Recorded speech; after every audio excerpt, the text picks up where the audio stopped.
Greetings, everyone, and another very warm welcome to yet another edition of Marketing the Invisible. My name is Tom Poland, joined today by Kristin Molenaar. Kristin, g'day, very warm welcome. Where are you hanging out? I am in Scottsdale, Arizona, so I'm in the States. Do you golf? Recreationally when it's not blazing hot. Yeah, fair enough. That'd be what I'd be doing as well, because I hear the golf courses there are beautiful and plentiful. They are. And they're green, apparently, too, which is quite nice if you're living in the desert. For those of you who don't know Kristin, she lives by the mantra, work less plus make more. And I could add to that equals a great lifestyle. She's CEO of YesBoss. She helps entrepreneurs get featured as guests on podcast shows so they can generate new leads in 1 hour per week, which is a pretty attractive value proposition. So, Kristin, that leads us quite nicely to the title, which is how to be a profitable podcast guest so you can generate new leads in just 1 hour a week. You're going to tell us how to do that in just 7 minutes. Our time starts now. Question number one is, who is your ideal client? My ideal client is a service-based business owner, typically somebody who has built their business on referrals. They've proven to the market that they know what they're doing and they have that methodology down. They've explored some passive income because they know that they don't want to just bank on a referral system to grow their business, but they've been very frustrated by that passive income thing.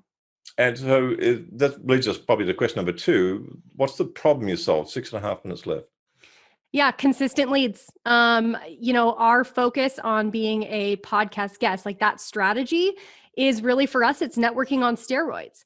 So if you know that the referral model works for you, that if people know about you, they will refer people to you, we feel like this is perfect. Become a guest on people's podcasts. You will meet influencers. The word about what you do will get out to even more people. So really, it's just networking on steroids. I think, folks, you want to pause that for a moment because Kristin just dropped two value bombs there. One is connected to influencers, because a lot of people, Kristin, think that it's about, as a guest, it's about reaching the audience. But very often that influencer can be the most valuable connection of all of the audience plus the host. That person is obviously sometimes the most valuable connection. I better shut up and keep asking you questions because it's only 5.5 minutes left. When you've got someone they've got this great service, this intellectual property, and they just don't have enough regular new leads coming in, that's clearly part of the problem. It's one of the symptoms. But what are some of the other typical symptoms that people are going to experience before they discover your service? Yeah, I think that a lot of times our clients are frustrated by the tech-heavy solutions. They're frustrated by the gurus that are talking about passive income. Right. If you really distill that down, I think what happens and what you see at the root of that is they're missing connection. They're so behind their computer. They want to grow so much that they end up being behind their computer instead of in front of the people that could really make a difference for them. So, it's misconnection, which you might not be able to identify. What typically is on our client's mind is they're like, I'm tired of the tech. I'm tired of sitting alone in my room trying to figure out what to say to get more people in the door. Right. So we've got these smart people. They're very good at what they do. They just feel like they're the world's best kept secret. And the passive income thing's not working for them so well. So that's a good sort of composite picture of your prospect. But the smart people, so question number 4 is 4.5 minutes left. What are some of the common mistakes? You don't try things. What are some of the common mistakes that they try and make before they find your solution? So this looks a few different ways, but at the root of what I think the common mistake is they're putting too many barriers between them and the people that they serve. So that sometimes looks like really complicated tech. I would say most of the time it looks like complicated tech, buying into the message that in order to grow to the next level, you have to have tons of automations, tons of web pages. You have to have all these drip sequences. You have to be visible on every single network. This is a mistake. There becomes a focus on automation rather than connection. And yes, I do believe that there's a place for automation, but it has to come out of connection. And you can, that's why I love being a podcast guest. You can get connected to somebody and there's no barriers there. Like between you and I, Tom, we're just having a conversation or just getting to know each other. This is where the gold is. There's no fluff between you and I anymore. Right. And because when you're marketing intellectual property and services advice, it's actually more like you're proposing marriage than it is just selling a washing machine, So that whole relationship and connection thing you talk about is so vital, because if that trust and relationship's not there, nothing happens. Okay, back to questions, Tom. 3 minutes left. Question number 5 is one valuable free action that someone listening to this could take. It's probably not going to solve the whole issue, but it might take them a step in the right direction. Right. And you already started to answer this question for me. And I want to just expand on what you've already said. Stop focusing on just the audience and start focusing on the people. So I'm talking to you, Tom, and this is about like talking to you. This isn't about looking at your audience and providing as much value as I can to your audience.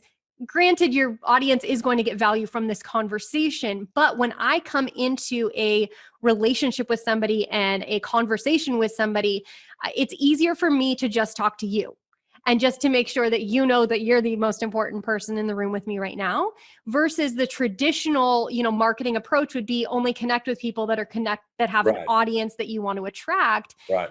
That I feel for me, that really got me in my head. It got me guessing about what I was supposed to say. It took the element of connection out of anything. And I just really hated that. So for us, it's not just a traditional marketing play. It's also not a PR play. This isn't about just massive visibility and being able to say, I got on this like Forbes, it's not about a name thing.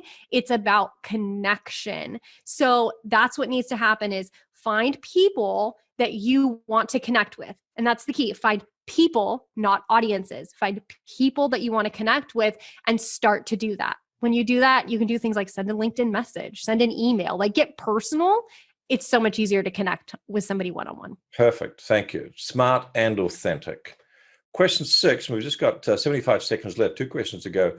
One valuable free resource we could direct people that's going to help them even more.